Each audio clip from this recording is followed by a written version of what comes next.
còn em là bình minh đèn cao trong tim muôn vàn gian dở. Ta vốn không thuộc về nhau, sinh ra đã là thứ đôi lập nhau.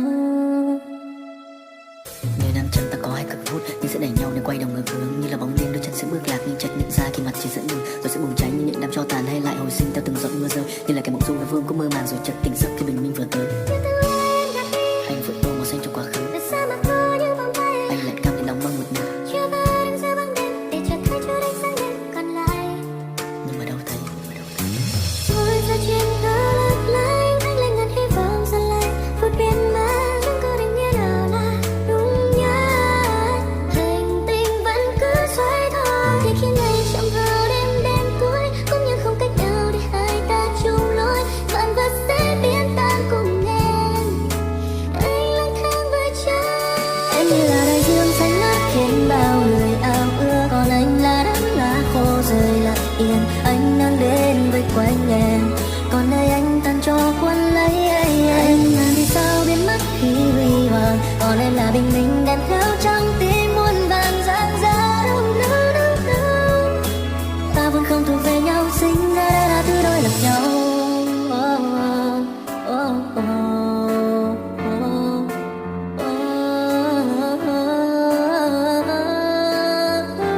Nói quá khứ, nhìn về tương lai, hành trang ta có sẽ mang theo suốt đời. Tình tình yêu kia, dù gặp lại nhau cũng chẳng thể nói.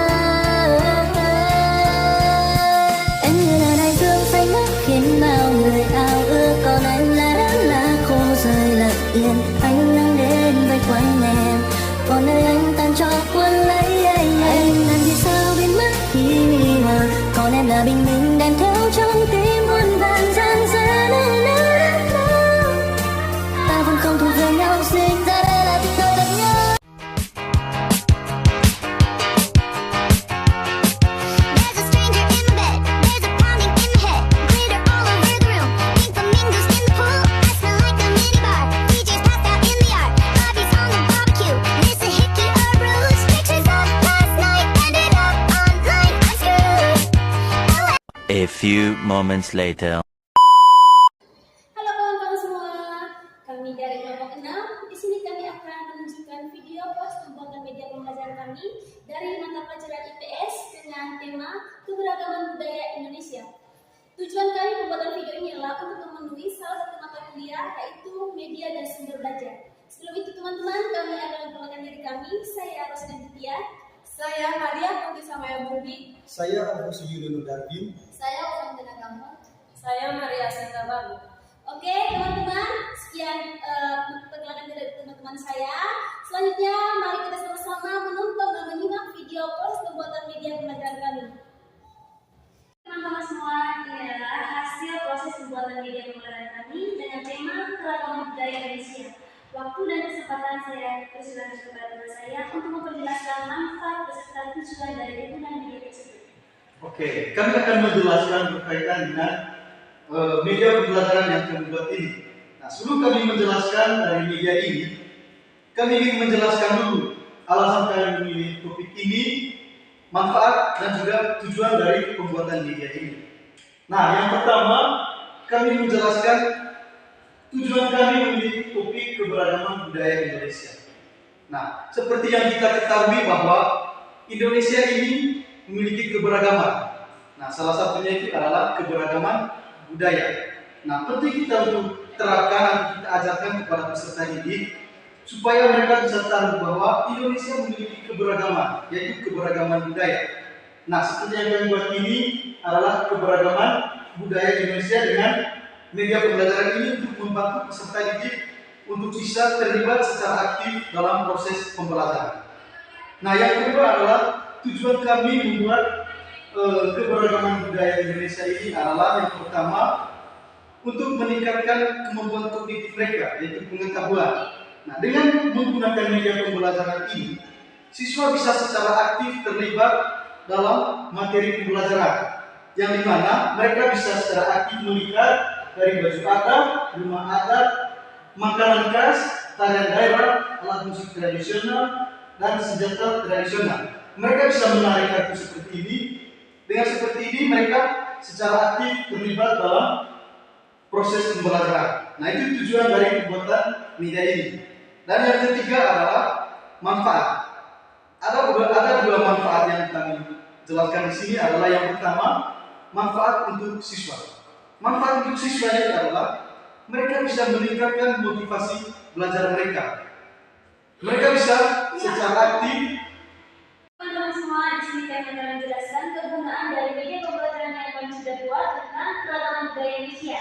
Dalam penggunaannya di kelas itu adalah contohnya ketika guru menjelaskan materi pembelajaran dan menyebutkan contoh dari keragaman budaya Indonesia seperti baju adat. Di sini siswa memberikan kesempatan oleh guru maju ke depan untuk membuka kartu yang sudah kami tempelkan di sini. Contohnya gini, baju rumah adat yang di dalamnya itu adalah dari Pulau Sumut, Nusa Tenggara Timur, Kesatria Agung Yogyakarta, Kimba Bataman, Makuta Gorontalo, dan Kabupaten Jumbi. Oke, berikutnya itu akan menjelaskan tentang rumah adat. Nah, yang kedua adalah rumah adat. Rumah adat ini ada dari beberapa daerah seperti rumah kesepuhan Hubungan Tinggi dari Kasel, Kalimantan Selatan, ada rumah Suraja dari Suteng, Sulawesi Tengah, ada rumah Baduy dari Banten, ada rumah Baloi dari Kaltara, dan ada rumah Sasiru dari Maluku Utara. Nah, yang berikut itu ada makanan khas daerah. Oke, yang berikut ada makanan khas daerah. Ada pendak dari Bengkulu, ada pempek dari Sumatera Selatan, ada otak-otak dari Kepulauan Riau, ada gulai ikan dari Jambi. Oke, yang berikutnya ada tarian daerah. Di dalamnya ada tari piring, tari legong, tari saman, tari coket, sama tari jaipong. Dan yang berikutnya itu ada alat musik tradisional, di mana dari yang pertama itu asalnya dari Niaga, kue Aceh dan Salem. Dan yang kedua itu gambus. Gambus berasal dari Riau dan Jambi. Dan aramada. Aramada asalnya itu Sumatera Utara. Dan yang ketiga itu salung. Salung itu berasal dari Sumatera Barat. Dan Acidion berasal dari Sumatera Barat. Dan yang terakhir itu dol berasal dari Bengkulu. Oke teman-teman, sekian dari kami kelompok 6. Ini adalah hasil dari penjelasan yang kami tadi itu. Ada pun juga pesan dan pesan dari media tersebut, di mana pesannya itu untuk kita semua. Kita juga sebagai calon guru harus memiliki jiwa kreatif, di mana kita harus pandai membuat media pembelajaran untuk bisa membangkitkan motivasi belajar dan minat belajar besar dalam proses belajar berlangsung. Oke teman-teman, sekian presentasi penggunaan media dari kelompok kami. Kami dari kelompok 6 kami undur diri. Sekian dan terima kasih.